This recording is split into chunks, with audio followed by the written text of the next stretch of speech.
Well, it looks like that first-round pick might just be a second-round pick after all. We'll talk all that and more, including Eagles training camp, coming up next. The following announcement has been paid for by the ENN Podcast. He has a good energy, you guys. Can you believe it? Can Sport. you feel it? Can you feel that excitement? The merchandise, wearing the hats. Chris Wild here live from Lincoln Financial. And I'm telling you, if you let Eli Manning walk into that stadium, Music. Wow. man, again, and I hate to do this again, but these are goose. Whoa! And more. What's his next book gonna be called?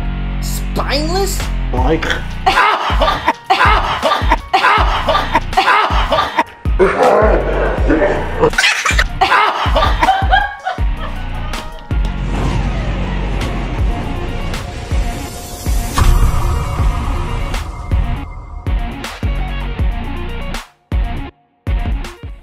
Welcome back, everybody, to another episode of the ENN Podcast. I'm the 1CW Heritage Champion, the 2020 Big League Fantasy Football Champion, and professional wrestler Chris Wild, live from bar 4133. And once again, we talking about practice. What we talking about? Practice, man. What are we talking about?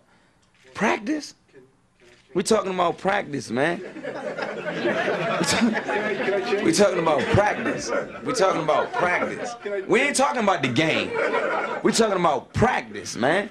That's right. In practice, Eagles practice 2021 training camp continues on as the Eagles just got through with practice number 5. I'll have some news and notes about that in a second. Hold on. I'm gonna elaborate on that later. But first, let's talk some injury news. And the most important injury to the Philadelphia Eagles is from a guy that's not even a Philadelphia Eagle anymore. I'm talking about quarterback Carson Wentz. Now, I did a really shitty live the other day from my vehicle when the news broke that Carson Wentz would probably miss the preseason because of an injury to his foot. At that time, he was trying to decide if he was going to get some rest or get immediate surgery and try to play through it. Now, one thing Carson Wentz has been is a tough guy, okay? He absolutely got his ass beat last year and only got benched because of poor play, piss poor play. So I've never been one to question Carson Wentz's toughness. And you know, when you talk about me and Carson Wentz, I'm a guy that was all aboard that Carson Wentz hype train. I had the Wentzylvania shirt, the Carson Wentz revenge and redemption tour. I was all about it, and time after time after time after time, he proved me wrong, and not in the good way of proving somebody wrong. He proved me wrong because the guy just wasn't mentally tough. He wasn't mentally tough to be here, and he was injury prone. I know he's only missed 8 games due to injury, 8 full games, but we're talking about an ACL injury. Then he comes back off the ACL, he breaks his back, then he gets a concussion, which I really can't blame him for. It's a 300-pound man basically beating his head in. And now, as we look at him as not an Eagle, yeah, he's going to be out 5 to 12 weeks getting surgery on that foot. They're going to take a bone out. Kind of sounds like a Liz Frank to me. That hasn't been specified, but the news did break today that he has decided on surgery after yesterday. He said he was going to try to rest and play through it. They're going to get the surgery. Now, how does this affect the Eagles? Well, if you've been living under a rock or you're not an Eagles fan or you stumbled on this video by accident and have no idea what I'm talking about, the Philadelphia Eagles traded Carson Wentz to the Indianapolis Colts, and one of the picks that they got or they received or will receive is a second-round pick that could be a conditional first-round pick if Carson Wentz plays 75% of the snaps. Now, obviously, with him being out now 5 to 12 weeks, that is in jeopardy, is in very much jeopardy. And I know people are going to say, well, yeah, but if he comes back in 12 weeks, he still can get, you can still get 75% of the snaps out of him. And the Colts will probably be worse, meaning that first round pick will probably be higher. So this is good news for the Eagles. Me being a guy that has followed Carson Wentz, as I've said in this video already, Carson Wentz, after he comes back from an injury, he's not good. So for all we know, he comes back in 12 weeks or maybe a little bit before, and he's so bad that he gets benched because the Colts are going to go, well, we're not going to let him play 75% of these snaps and lose this first-round pick if this is how he's playing. Carson Wentz is a mobile quarterback. Footing is everything with him. To have an injury to his foot and then have to rehab from that and then come back and play at The Colts are a Super Bowl type team, is what everybody has been telling us. It's just not the Carson Wentz that I know. It's just not. As much as I wanted it to be while he was here, it's just not him. I remember 18, the back injury happening, and how coming off that ACL affected that. And watching Nick Foles come in and bring the team to the playoffs. I mean, it's just bad news all around. And again, I don't wish injury on anybody. And I was really hoping that Carson was going to play good this year and the Eagles get that first-round pick. But again, that's in jeopardy. And other injury news, something that everybody is pulling their hair out about right now besides me, is that Devonta Smith in Saturday's practice, it's practice number 4, caught a ball kind of awkwardly. It was kind of low. Went to the trainer because of his knee. Ran around a little bit after that. Did some drills. Was on the sideline without a helmet, kind of in good spirits, joking around. And then today he's not at practice. We find out he has an MRI. He had an MRI on that knee, and he's got an MCL sprain, which is basically a knee sprain, and he'll be out 2 to 3 weeks. I'm not worried about this at all. The Eagles have put out statements that they're not worried, of course, through reporters, through beat reporters, that they're not worried or concerned about this at all. I honestly think that the Philadelphia Eagles were going to find, and I've said this in videos before, they're going to find some way to not have this guy play much until the regular season. I know, conspiracy theory, right? And I don't think it's because they're worried about injury. I think it's because they don't want teams to have much tape of Devonta Smith or how they're going to line him up or maybe what kind of chemistry he has with Jalen Hurts or doesn't. I feel like it's all strategic. Now, I'm not saying that he's not injured. Don't get me wrong. I'm sure he did sprain his knee. But again, I don't think this is anything that the Philadelphia Eagles are very worried about. Again, if you guys have followed me, you know how I feel about preseason. I just think it's, one preseason game is good just to get timing down, but other than that, it's worthless. It's nothing more than to get people in seats, get more of their money, and possibly get players hurt. So if Devonta Smith does not play the preseason, I don't care. I still think the guy's a stud. He's been playing great in practice. Shane Steichen said today in his press conference before practice, mind you, that the way Devonta Smith is able to get off the line of scrimmage right away is something that's very rare for a rookie. And again, no concern in Shane Steichen's voice either with this. I'm just not concerned at all, guys. Really, I'm not. I think Devonta Smith is going to take this league by storm this year. I still think that. I will think that. And the only way that he's going to do that is by his quarterback. And here we are, practice number 5 of Jalen Hurts, and he has gotten better every single practice. He had a good practice today, hitting Quez Watkins for a bomb and a touchdown, hitting Zach Ertz for a nice play. And he's hitting these guys in stride. Now, he's had his bad passes as well, but he's, like I said, every day, Jalen Hurts has gotten better, today being no exception.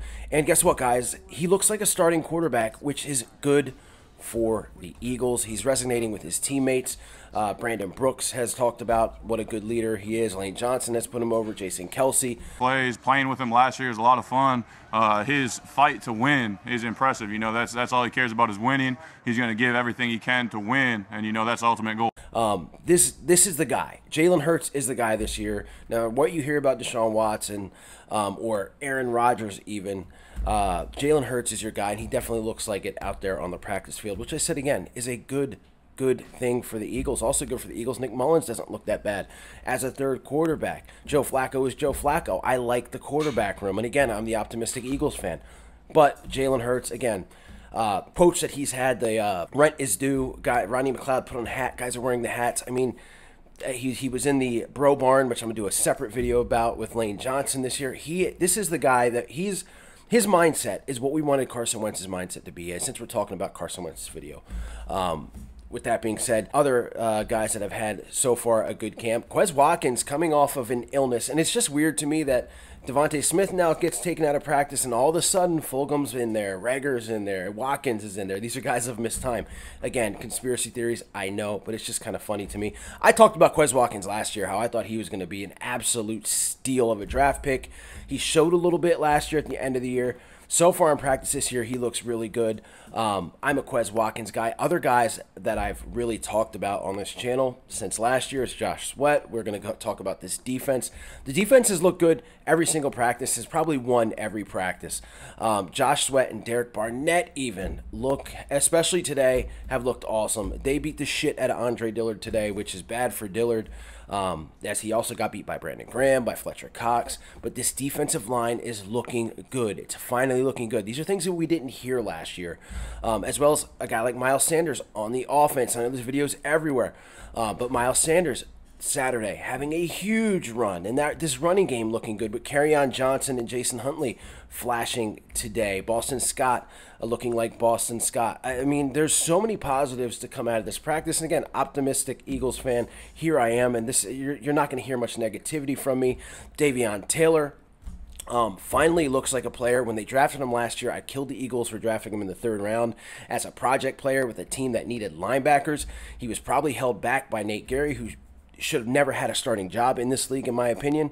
But he looks like a different player, according to sources, where his eyes were everywhere last year. He finally put in a lot of work and finally looks like he could actually start for this team. Now, the Eagles had another big injury today. Now that we're talking about defense, with Ryan Kerrigan hurt his hand. Hopefully that's not serious, but again, it is a hand injury, and he does play on the defensive line, so we'll see how that goes. The cornerbacks have looked pretty good. Now, Steven Nelson got beat by Devonta Smith one day, and today he got beat by Quez Watkins. We'll keep an eye on that, but again, it is just training camp. Not a lot of pressing going on, as they haven't put the pads on yet. They do put those on tomorrow. Now, one last guy that I want to talk about is the dark horse, and I got this from Mike Kay's, one of Mike Kay's articles on NJ.com. Awesome columnist. Please follow him, as he talked about the dark horse to make this team being Tyree Jackson, former quarterback with the Buffalo Bills. He's now a tight end, and he has flashed in camp so far. Now, if Zach Ertz somehow stays on this team, Tyree probably doesn't make the team, but if they do deal Zach Ertz, I think he has a pretty good chance of making it behind Dallas Goedert and Richard Rodgers. So we'll keep an eye on that. And then finally, the most important piece of this entire thing that we talk about is head coach Nick Sirianni. Now, he got killed when he was first put in front of that computer screen with a million different faces that he's never seen before on a Zoom call during a pandemic, because he had a bad first press conference. This town killed him, from beat writers to radio hosts. Absolutely killed this guy. Didn't give him a chance. Since then, I think he's actually killed the press conferences. I mean, he makes his little, statements like we're going to attack sleep and things like this that maybe are a little bit much, but this guy knows football. I've said this in videos. He gets excited when he's talking about the game, which gets me excited. He's a very hands-on coach. Even Merrill Reese said that Nick Sirianni's on-field demeanor reminds him of another young first-time head coach, being Dick Vermeil. Merrill Reese does not just throw around statements like that. I love how he's hands-on. I love how he's in the guys' faces. Saturday, the team was sloppy because maybe it was Friday. I'm sorry. The vets had a day off. Yeah, it was Friday. The vets had the day off after 3 practices, which, whatever. Team was sloppy. He stopped practice in the middle of practice, something that's hardly ever done. Got the team together, and they started playing well after that. And the vets, these same vets that Michael Robinson claimed didn't believe in Nick Sirianni, many vets have stepped out saying that they're very impressed by this guy. People want to play for him. People want to get behind him. There's so much excitement at this camp. I mean, I couldn't be happier. And again, I am the optimistic guy here. But I mean, look, you're seeing, for a team that has zero expectations this year, that's in a rebuild mode, retooling mode, whatever you want to call it, they're doing all the right things. They're looking good out there on the practice field. And all these young coaches, Jonathan Gannon, I think, is absolutely awesome. This defense has been ferocious. They've been taking the ball away. There's just such a good Steven Nelson had a press conference talking about how physical the camp was, and now how that sets the tone, because teams that are you practice physical, now the teams that come in to the link, they're gonna have a battle and a fight on their hands no matter what. So I just like it, guys. Look at my knuckles, man. Already, I think it brings a good culture, to the team, and what to expect for the season. Like, it's gonna be physical, whenever you play this team, you're gonna get a fight. So through 5 practices, I'm happy. I don't see any major worries. Jalen Hurts looks good. Devonta Smith looks good. The injury's not serious. Again, I think this is all precautionary. This is a team that was injured for so many years. The past couple seasons, they're taking this precaution. The guy pulls a guy pulls up on his hamstring, he's probably going to sit for 2 or 3 games, or I'm sorry, 2 or 3 practices, maybe a week, as we're seeing with Brandon Brooks. There's no need to really push these guys that have, especially these older players. And I think that this team is just, especially Howie Roseman and his staff have seen enough of all of the injuries. So again, precaution. And now Devonta Smith, I'm no doctor, but I would believe that if this was the season, he'd probably play through this little injury that he has, the sprained MCL, sprained ankle, sprained knee, I'm sorry. But yeah, relax. Don't pull your hair out. Everything's okay. Everybody stay hydrated, stay safe, stay healthy. Go Birds. I'll see you guys later.